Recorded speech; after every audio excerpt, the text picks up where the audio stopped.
দেশের কবি সাহিত্যিক ও অভিনয় শিল্পীদের একটি অংশ 15 আগস্ট উপলক্ষে শোক প্রকাশ করে নিজেদের অনুভূতিকে বিসর্জন দিয়েছেন, এমন মন্তব্য করেছেন বিএনপির সিনিয়র যুগ্ম মহাসচিব রুহুল কবির রিজভী। বলেন, বস্তুগত সুবিধা পাওয়ার আশায় এরা ফ্যাসিবাদী শক্তির পক্ষে অবস্থান নিয়েছেন। দুপুরে তেজগাঁওয়ে 36 জুলাই নিয়ে আরটিভির নির্মিত তথ্যচিত্রের প্রিমিয়ার শোতে এই মন্তব্য করেন তিনি।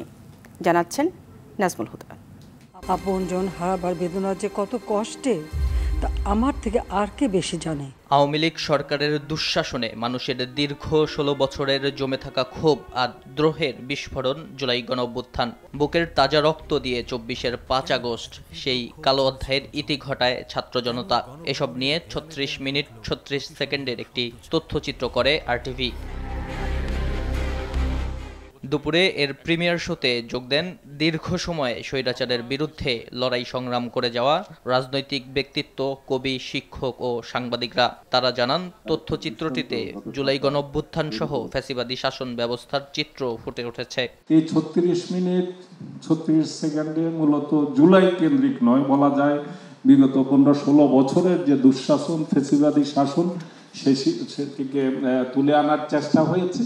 আমি বিশ্বাস করি যে এই ডকুমেন্টগুলো যার যে অবস্থায় আছে এটাকে সংরক্ষণ করা, যাতে ফ্যাসিস্ট সরকার আর কখনোই নতুন করে বাংলাদেশের রাজনীতিতে ফ্যাসিস্ট হতে না পারে। বাংলাদেশের একটি সেক্টরও আজকের নিয়মের মধ্যে নাই, সব অনিয়ম। এই অনিয়মকে কীভাবে নিয়ম করবে সামনে, সেটা আমাদের জন্য সত্যিকারে কঠিন হয়ে দাঁড়াবে। এই জুলাই বিপ্লব নিয়ে আরো দীর্ঘ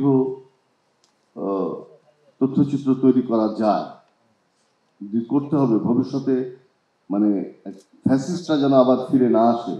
আগামীতে আমরা এমন একটা বাংলাদেশ রাষ্ট্র ব্যবস্থা গড়ে তুলি যেখানে আইন শৃঙ্খলা বাহিনী এইভাবে জনগণের বিরুদ্ধে দাঁড়াবে না, রাষ্ট্র জনগণের বিরুদ্ধে দাঁড়াবে না। প্রধান অতিথির বক্তব্যে বিএনপির সিনিয়র যুগ্ম মহাসচিব রুহুল কবির রিজভী বলেন, স্বৈরাচারের গত 16 বছরের গুম, খুন, নির্যাতন ও বিচার বহির্ভূত হত্যা এবং সব দ্রোহের সমষ্টিগত বহিঃপ্রকাশ জুলাইয়ের এই আন্দোলন। যারা অভিনয় শিল্পের সাথে সম্পর্ক থাকে, যারা কবি সাহিত্যিক, তাদেরকে প্রথমেই নাড়ায়, কারণ তারা অত্যন্ত অনুভূতিশীল মানুষ হয়। কিন্তু যে পানি লাগবে পানি বলে যে মুগ্ধ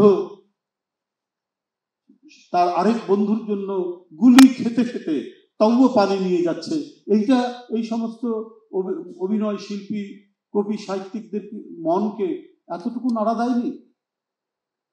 তারা সেদিন এটা পোস্ট দিচ্ছে, আরো নানা কথা, তথাকথিত কবি, সাহিত্যিক, শিল্পী, অভিনয় শিল্পী, তারপরে আমরা সাংস্কৃতিক ব্যক্তিত্ব বা সংস্কৃতির চর্চার সাথে, শিল্পের চর্চার সাথে যারা থাকে, এরা বোধহয় তাদের ওই অনুভূতির জায়গাটা বিসর্জন দিয়েছে।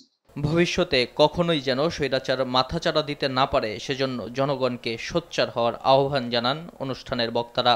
জুলাই বিপ্লব তো আমাদের একটি মহাকাব্যিক ঘটনা। এখানে আন্দোলনরত যারা ছিলেন তারা মহাকাব্যের এক একটা অনন্য চরিত্র। এটার উপরে আরো অনেক উপন্যাস রচিত হবে, কবিতা রচিত হবে, সাহিত্যকর্ম হবে। নাজমুল হুদা, আরটিভি, ঢাকা।